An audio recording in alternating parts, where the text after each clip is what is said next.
I'm an expert at tricking people into thinking that I'm an extrovert. I'll chat, socialize, ham it up with the best of them. But then I'll pull a disappearing act so fast it'll make Houdini's nipples hard. If you find that a little confusing, don't be. There are actually loads of us who hide our true hermit nature in public. A fake extrovert. A fakestrovert, if you will. So I'll tell you 3 ways to spot people like us in the wild.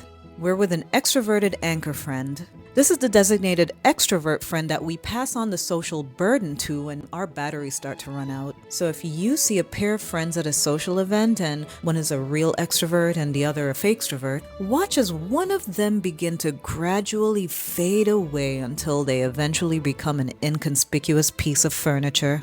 That's the battery depleting. Then they'll rely on the extroverted friend to pick up the social slack. I have me one of those. Real handy, that one. Some people think that the extrovert adopts the introvert. Sometimes it's the other way around. We'll have our pet extrovert carry on the social onus once we get to that limit and we're unable to life any further. So if 2 people start off strong and by the end of the night one of them is hiding under a table or something, there's your fakestrovert. Now sometimes they will say that they're going to the bathroom and they won't return for 20 minutes.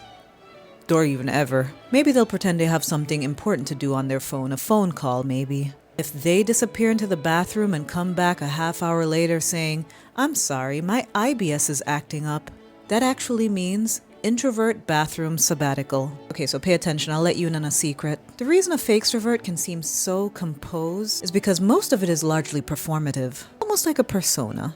So much of those social graces are rehearsed, so much so that sometimes if someone new enters the chat, it throws off the whole balance. They may seem very outgoing in their circle of friends, and it's not necessarily all fake or anything like that, no. No, for some time the introvert may be actually enjoying themselves, especially in a controlled environment that they prepared for. But once someone they didn't account for shows up, they might stiffen up and suddenly they'll have a polite and confused look on their face like, crap, this wasn't in the script. So anyway, if you detect a fakestrovert at their limit, offer some tea or wine, a good book, and kindly step away.